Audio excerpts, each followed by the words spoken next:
We're Team Iceland, and this is our presentation on gender equality in the workplace in Iceland.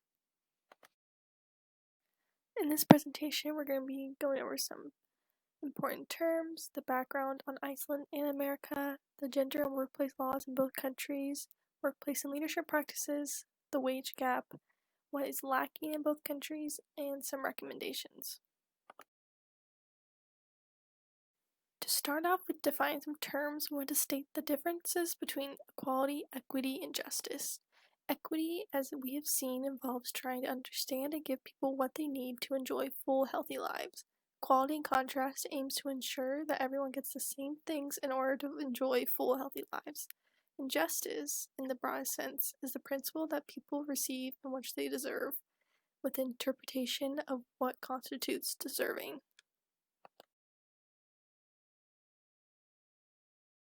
Another important term to define is gender equality. Gender equality can be defined as all genders having equal access and opportunity to full, healthy lives. For our presentation, we'll be focusing on the impact of gender equality for women in Iceland and America. Women are adversely impacted by workplace gender inequality, facing barriers such as equal pay, access to growth, and fair treatment in the workplace. Around the world, men have far greater access to opportunities and growth in the workplace compared to women. Iceland is a great role model when it comes to workplace equality, ranking #1 in the world. We will dive into what makes Iceland stand out compared to America, but first Nate and Amy will give some background on Iceland and America's government and society. Iceland is governed with the framework of a parliamentary representative democratic republic. A representative democracy is also known as indirect democracy, where elected officials represent a group of people. This type of democracy is also used by America and most democratic countries around the world. The president of the state in Iceland is Johannesson, and then there's also a prime minister of Iceland who serves as the head of government in a multi-party system. And this prime minister is the second woman elected as prime minister of Iceland. Her name is Katrín Jakobsdóttir. Executive power is exercised by the government. Legislative power is vested in both the government and the parliament, called the Alþingi. And this parliament is actually the oldest parliamentary building in the world. The judiciary is independent of the executive and the legislative branch, which is different than America. And again, Iceland is arguably the oldest democracy in the world. Iceland is a very small country with only 350,000 people. You can compare this to Seattle with over 750,000 people. They are called Icelanders. Their ethnicity is mostly Norse and Celtic, with only 19% being foreign background. And foreign background here is defined as immigrants and people with at least one parent born abroad. The median age is 37.1 years old. It's mostly urban country where most of the population actually lives inside Reykjavik. Reykjavik, the etymology of the word means smoky bay, where there's lots of hot springs around Iceland, so it's always emitting a bunch of smoky vapor. They spend a lot of money on education, with 7.5% going to education from their GDP. That's #8 in the world, and their unemployment is 6.1%. And here's a nice picture of Mount Kyrgyzstan. Iceland's Prime Minister Katrín Jakobsdóttir is trying to build a more inclusive economy. While they do have a capitalist structure and free market principles like America, they also have a highly supported welfare state. This means paying for universal childcare and supporting shared parental leave. This can come as a high barrier to entry for other countries because of the high price tag. But it is Iceland's idea of turning away from more GDP-focused metrics of economic success towards more well-being criteria. The fishing industry has fueled the economy for many years in Iceland, up until the point when they joined the European Economic Area. This opened up a lot more possibilities for trade. Tourism grew, aluminum smelting, construction, software creation, and manufacturing are the pillars of the economy. The workforce is relatively high inside Iceland, with 77.6% of women aged 16 to 74 participating in the workforce, 84.5% for men. The GDP per capita is a bit lower compared to America at 52,000. And in 2008, Iceland suffered a severe economic recession. Its three major private banks collapsed and overnight the currency fell, savings were wiped out, and the government had to bail out the banks. The women's unemployment rose from 2.1% to 7.4% in a 6 month period, and men's unemployment rose from 1.7% to 10.4%.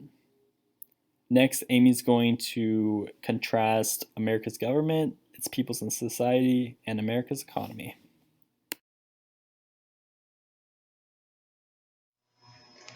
America's government follows the structure of a constitutional federal republic, nearly identical to Iceland's. We have a president which is both the chief of state and head of government. Our president is elected by electors through the Electoral College every 4 years. As of July 2020, America's population was over 332 million. Iceland's population makes up only 0.11% of this. Similar to Iceland, it is a mostly urban country. Whereas Iceland is ranked 8th in the world for their education expenditure, America is ranked 64th and only spends 5% of their GDP on education. As of 2017, our unemployment rate was at 4.4%.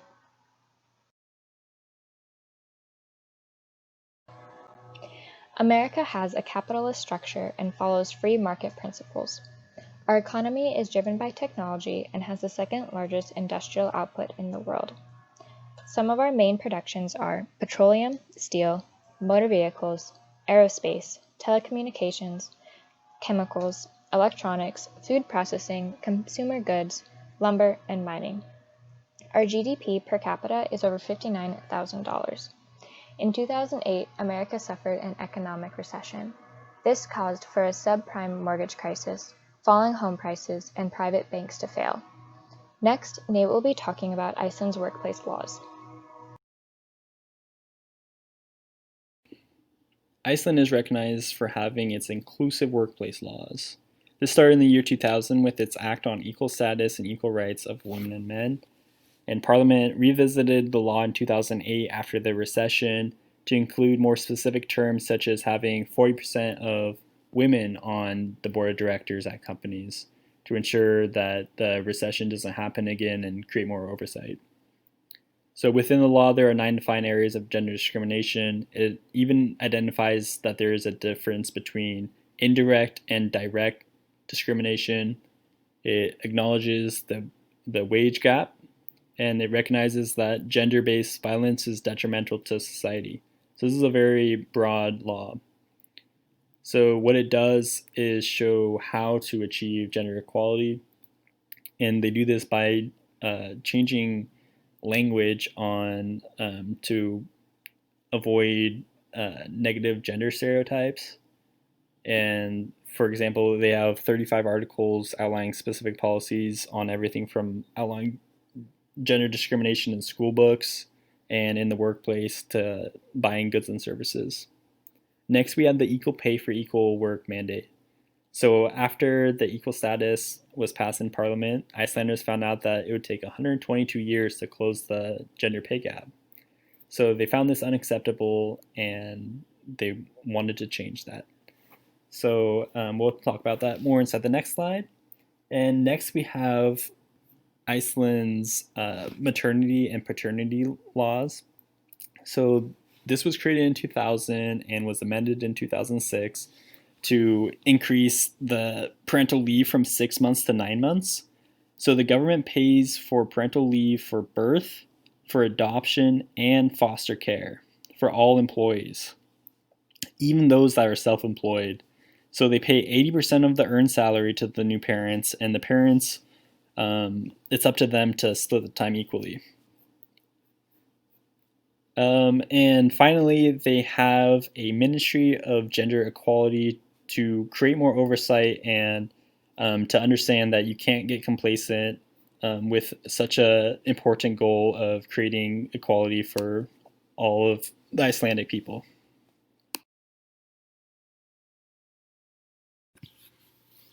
Iceland is the first country to make it illegal to pay people differently based solely on their differences in gender. In January of 2018, they passed the mandate for equal pay for equal work. And what this means is that not only do companies and governments have to pay their employees equally for their equal work, regardless of their gender, they also have to create policies to show how they are approaching gender equality inside the workplace. And these policies have to be reviewed every 3 years and certified by the government. If they don't do any of these, they are fined. And the overall goal for this law, again, they were really angry that it was going to take 122 years to close the pay gap. So they're using this mandate to try to close the pay gap by 2022. The maternal paywall is a complex problem. It's the stereotype that working mothers are less proficient than businesswomen that are childless. Women who have been previously successful can find that their proficiency is questioned once they become pregnant, or take maternity leave, or adopt flexible work schedules. In the same time, their performance evaluations can plummet. So, this stereotype basically is when a childless woman is not in the office, she can be presumed to be on business. And this is compared to when an absent mother, she's often thought to be grappling with childcare. And so managers and supervisors can perpetuate this stereotype unknowingly. One example could be that they could shorten a mother's hours, just trying to perhaps help out with her. But this could increase how many hours her husband needs to take and force a more traditional gender role that perhaps they would not choose for themselves. So maternal stereotyping is not only a career problem and a societal problem, but it's also a legal problem now. So for employers, so there's already been 40 cases on this, and one of those cases was Back v. Hastings on Hudson Union Free School District, and this held that an employer who assumed that a mother was less committed to her job because of her home responsibilities was engaging in potentially illegal gender stereotyping. So what can an employer do is include parental status anti-discrimination policies and educate the supervisors on how to not perpetuate the stereotype. So this starts with hiring practices, with promotion practices, just to make sure that the company or the government agency isn't promoting any bias standards, and that they're focusing on their legitimate business needs.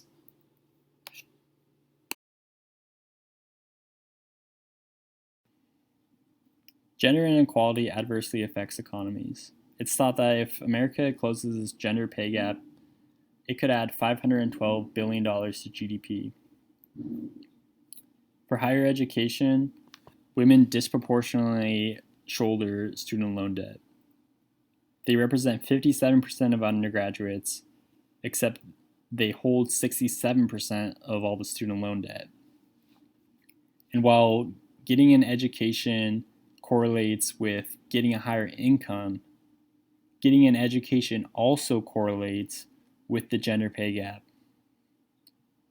Women are carrying this higher student loan debt, but they're also getting a diminished return on their education. On average, a woman's bachelor's degree earns 71.4% of what a man's earns. And for a woman's graduate degree, it earns 69.1% of what a man's degree can earn. This wage gap makes it hard for women to pay back their loans. And defaults on loans is expected to cost taxpayers $31.5 billion in the next 10 years. And there's a lot of reforms we can make to prevent these inequities. One of them is looking at the gender bail gap, which is created by the gender pay gap. So basically, incarceration rates have been falling since 2008, except for women's rates.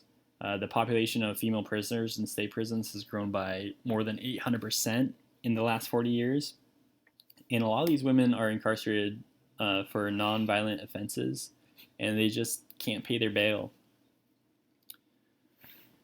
So beyond the issue of fairness of the systemic problems that prevent women from making their bail, and because they have the gender pay gap, 80% of the women jailed are mothers, and children with incarcerated mothers increase the experience of risk of violence, with health problems, with school problems, with mental health kind of problems. So it's really a systemic problem that just snowballs. And also, jails are expensive. From a monetary perspective, it costs $75 billion to maintain our prison system each year. And when it comes to international trade, there's something called the pink tax. And so this is the idea that women and men don't pay the same price for similar goods. You could compare shampoo, pens, or clothes, and products that are coined women's cost 7% more than men's products. And that's true 50% of the time. But this gender-based price is called the pink tax, but it's also increased by the U.S.'s specific import taxes, because for anything coined women, we also add a extra tariff that's higher than that of the male's tariff.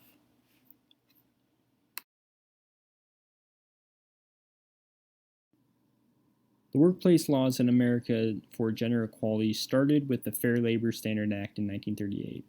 This ensures that men and women earn at least minimum wage. The Equal Pay Act of 1963 states that women cannot earn less than their male coworkers solely based on their gender. Now, there are some loopholes here. For example, an employer can just argue that they're paying you less, not promoting you, or firing you because of other factors other than your gender. Another loophole is that you need a comparator, where that's another person who has perhaps like a similar job as you in the company, and so you can compare the pay there.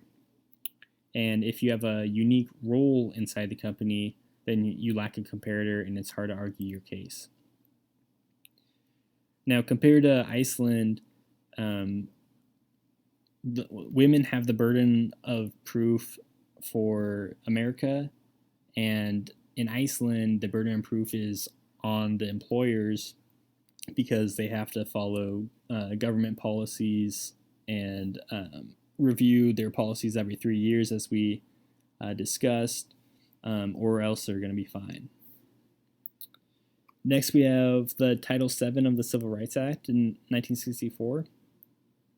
This made it unlawful for employers to discriminate on the basis of race, sex, religion, or nationality.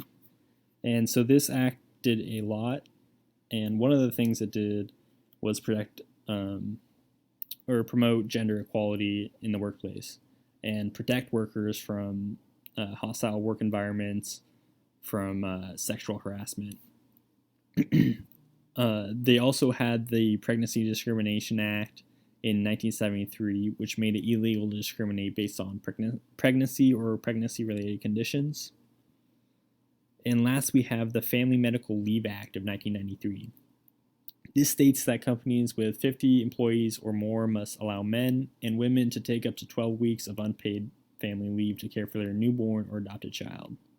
So compared to Iceland, where they have 9 months of paid family leave, America only gets 3 months of unpaid leave. Next, we have Morgan. He's going to talk about the workplace practices in Iceland. Hi, I'm Morgan, and I will be speaking on the workplace practices in Iceland. Iceland's culture is individualistic, meaning people should look after themselves and not expect to be reliant on their employees. This, mixed with a high level of femininity, produces an accepting culture, and importance focuses on enjoying what you do rather than just wanting to be the best. Modern legislation is advanced, giving mandatory paternal and maternal leaves for parents.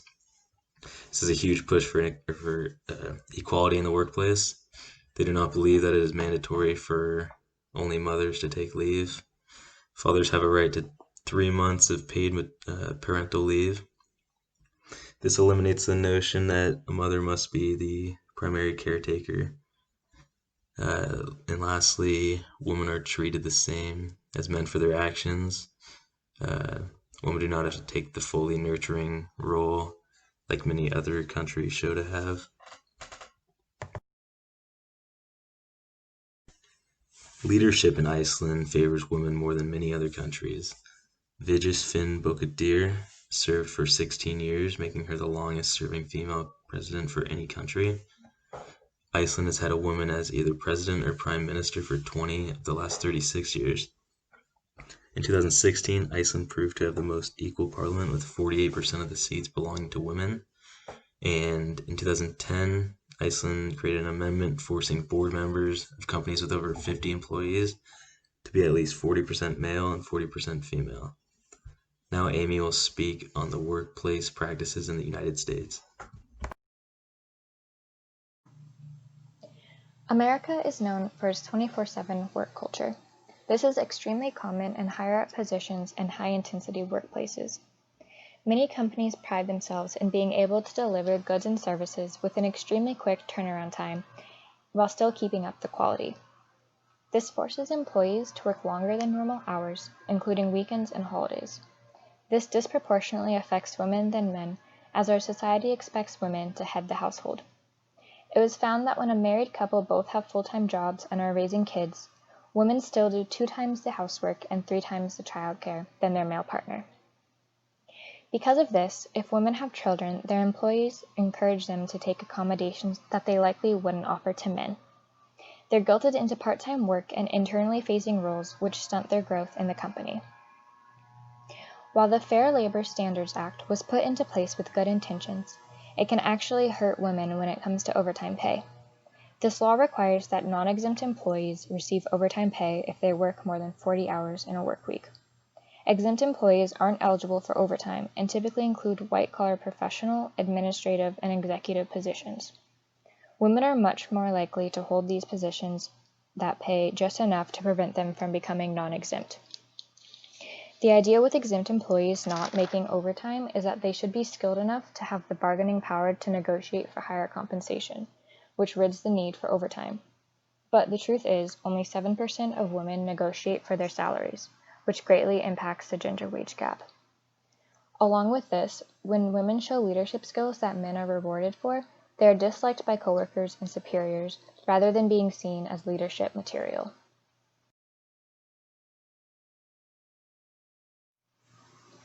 When it comes to leadership in America, in 2018, women only accounted for 5% of Fortune 500 CEOs, 7% of Fortune 100 top executives, and 10% of top management positions in S&P's 1,500 companies.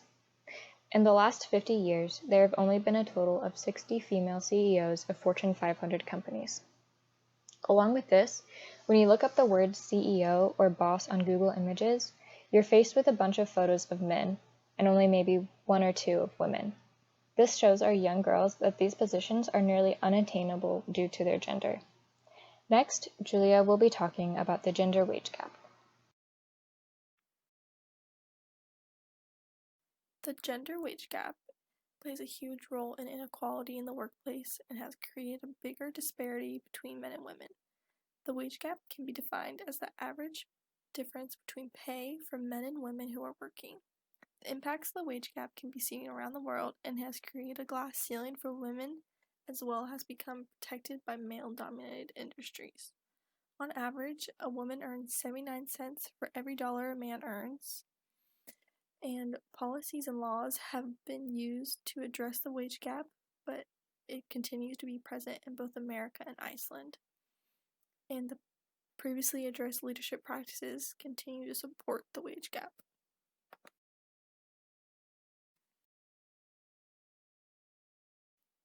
In America specifically, the wage gap is not an unfamiliar topic. It can be dated back to the colonial era when women's work was seen as less valuable than a man's, since they were not doing any hard labor and were not the ones working to support a family. During this time, women were eventually allowed to own property with the enactment of the Married Women's Property Act. It is important to recognize that America has come far with women equality, but women's pay continues to be around 81% that of their men counterparts. The wage gap can be seen in all industries in America, and the explanations for the gap are no longer acceptable. Reasoning such as a woman being less educated, having less experience, being occupationally segregated, and not attaining the highest paying jobs in their field used to be reasonable explanations for the gap. Today, there are no acceptable reasons for the gap, other than employers do not want to address pay discrimination. Women continue to pursue jobs mainly in education, health, and psychology, but have increasingly been going after jobs in male-dominated industries such as engineering and business, where they are not paid equally as their male colleagues. In these male-dominated industries, there is a belief that having the same job does not deserve equal pay, but the pay depends on the results the employee brings. This consistent mistreatment of women discourages them to pursue stereotypically male roles and does not help close the wage gap in America. The wage gap can even be seen in the country ranked number 1 in gender equality, which Haley will discuss next.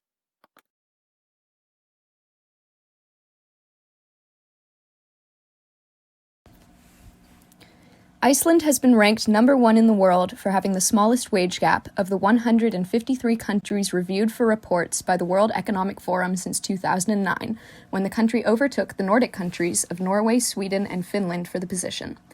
This year, the country's wage gap was reported as being 87.7% closed. This means that on average in the country, women receive around 87% less money in wages than males do. Since becoming the leader in the wage gap equality in the world, Iceland has closed an additional 5% of the wage gap in the country, up from 82.5% in 2009. In the years prior to Iceland holding the top spot, the country was sitting in 4th position, with their wage gap being closed by 79%.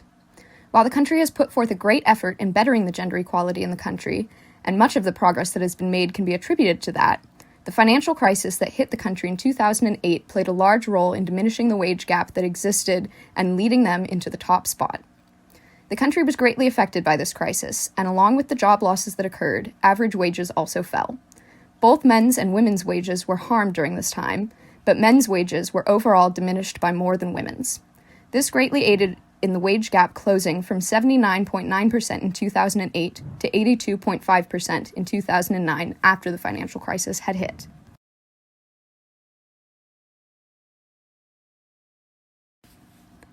While the financial crisis may have aided in further closing the wage gap in Iceland, the country has consistently ranked near the top of the list, and there are multiple reasons for this. The country has been ranked number 1 in political empowerment for women, with a rate of 70.1% in the year 2020. This number is leaps and bounds above other countries, with the second leader in political empowerment, Norway, only receiving a score of 59.9% for the year. Not only has Iceland maintained their position of number 1 in political empowerment for decades, but they have also increased their score by the greatest amount of any of the front-runner countries. Since 2009, the country has seen a boost of almost 10% in their score, which shows how much change and equality has been put forth in the country to increase women in leadership positions. Norway, in comparison, has only increased their political empowerment score by around 6% during this time period. Having more women in leadership positions is a great help to the overall gender equality in the country because it not only allows women to gain positions that are important in the country and make a difference, but it also leads to more laws helping women's rights and equality in the country, since there are more women in roles of making and passing laws, and they are more likely to consider laws that affect women and help their standing than a fully male political arena. Iceland also ranks very highly in economic participation and opportunities, coming in at the number 2 spot on the report in the year 2020 with a score of 83.9%. closely following the top spot held by Belgium by only 0.8%. This shows that women in the country have more access and opportunity for jobs than in most other countries, and also that women in Iceland are more likely to have money to spend in the economy. Women having more money to spend not only helps them individually in their lives, but it also helps the economy of a country as a whole, as having more people able to spend money is a good thing for any economy. While the country may rank number 1 in the world overall on the basis of the gender wage gap, that doesn't mean that the wage gap in the country is perfect. There are still issues in the country that help to maintain the existence of a wage gap. Many of these reasons stem from harmful stereotypes that exist in almost all of the countries of the world and help to perpetuate wage inequalities everywhere. Men are generally seen as more qualified for positions based on no evidence other than the fact that they are a male, which leads them to getting jobs easier than women and also beating equally qualified women out for better, higher-paying jobs. There are also issues in which jobs people of different genders seek out. Men are more likely to hunt for jobs that have a profit potential, whereas women are more likely to seek out jobs that allow them to start a family, and are also more likely to seek jobs that allow them to contribute to society in some way. This leads to men getting higher-paying jobs than women on average, which helps to perpetuate the wage gap in the country. Many jobs are also stereotypically female or male jobs, and these norms are similar to those in the United States. Women are more likely to get jobs in childcare and healthcare than men, which are on average lower paying than stereotypically male jobs such as engineering. These types of jobs can be very hard to break into if you are not the stereotypically correct gender for them, and this affects both sexes. Men find it hard to be childcare workers, as there is a harmful stereotype of them not having the right motivations for working with children, and women find it hard to break into the work culture of male-dominated fields, which can have crude workplace cultures and demeaning colleagues. Further issues arise in the way that women are encouraged to ask for wages versus men. When seeking a raise or higher wages, men on average are recommended to ask for more money than women are recommended to by their colleagues and relations. This leads to men receiving higher wages on average, since they are pushed to ask for more, while women are pushed to settle for what they are offered. All of these stereotypes are harmful for all parties involved, as they set back equality in the country and perpetuate the idea that men are more deserving of greater pay than women are. The private sector of Iceland, including corporations and private businesses, has a greater pay gap than the one that exists in the public sector of the country, which includes government work. In the public sector, we can see how the pay gap would be smaller because of the immense political empowerment of women in the country. But this doesn't translate as well into private businesses, which are struggling more with equality in the workplace. The wage gap throughout the country has been steadily declining for a long time, but it still exists. Women who are upset with the disparity between their pay and that of their male colleagues have had multiple protests throughout Iceland in an effort to raise awareness and fight back against the oppression of their wages and demand true equality.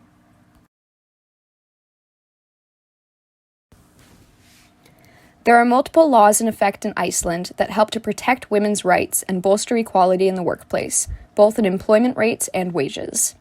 A 2017 amendment to the Act on Equal Status and Equal Rights for Women and Men requires that all companies that have 25 or more employees adhere to the gender pay standard enacted in the country. This standard states that all businesses must make decisions about wages and evaluation of work with a gender-neutral frame of mind, meaning that the employee's gender is not allowed to be taken into account at all when they are evaluated.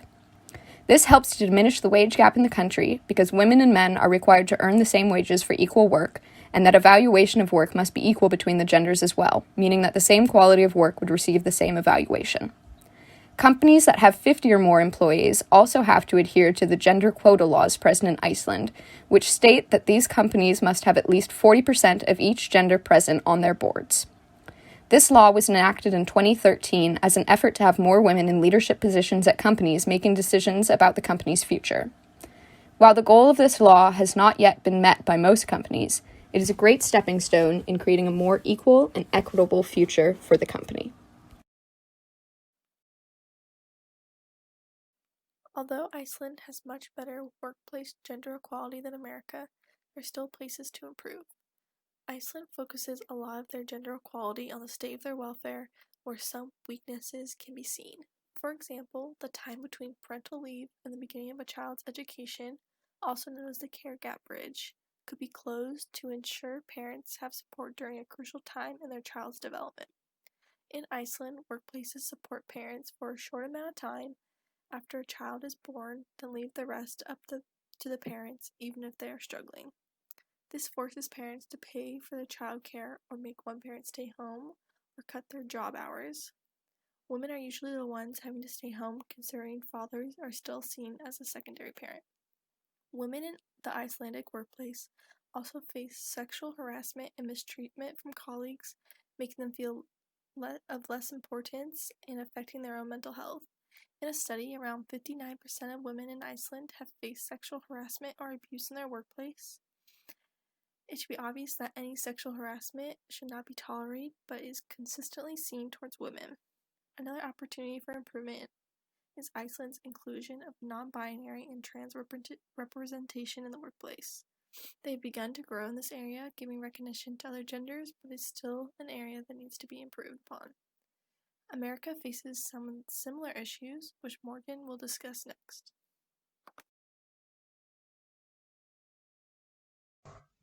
Now I will speak on the weaknesses in America's workplace equality. First off, the U.S. is the only OECD country without statutory paid maternity, paternity, or parental leave. The Family and Medical Leave Act lets some employers give up to 12 weeks unpaid, and only 60% of those workers were even eligible. Only 8 states have passed their own laws for family leave time. Secondly, and the most important weakness, is sexual harassment in America's workplace. 42% of working women in the U.S. claim to be treated worse based on their gender. Lastly, Americans still have a skewed view on equality. While 75% of Americans believe in inequality in the workplace, it was American men who severely decreased this average. Only 62% of men held belief, while 86% of women did.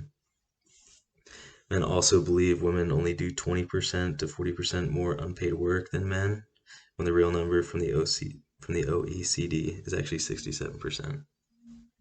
Now Haley will read our recommendations.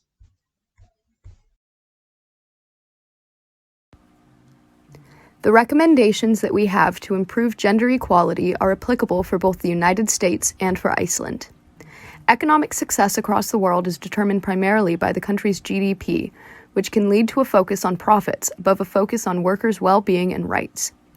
If these determinations took into account the well-being of workers, then there would be a shift in the workplace to make it more fair and equitable for everyone involved. Improving the well-being of workers could include improving the parental leave options for workers and helping with the payments of childcare for working families. We also think that an increase in awareness for supervisors of issues that workers face would be very beneficial in diminishing these issues. The maternal wall specifically greatly aids in the existence of the pay gap, and we believe that if supervisors were better educated on the harm that it causes and the negative stereotypes that it promotes, then the issue would be lessened because supervisors would understand that there is no justification behind the idea that working mothers are less capable or proficient. Workers' rights and equality are protected by various laws in both of our countries. However, there is very little regulation of these laws, and without complaints from workers, there is no way of truly knowing if companies are following these laws. Adding greater enforcement of these laws, or even harsher punishments for companies found breaking them, would help to stop or lessen instances of discrimination in the workplace. Finally, we think that having disclosure of wages be a requirement in these countries would help to benefit workers. There are many stigmas around talking about the wages that one earns, but if everyone's wages were transparent, then the wage gap would become more apparent and there would be more action taken to diminish it. Without knowing what other employees are earning, a worker could earn less than their coworkers and be completely unaware of the fact, which leads to businesses getting away with perpetuating the wage gap.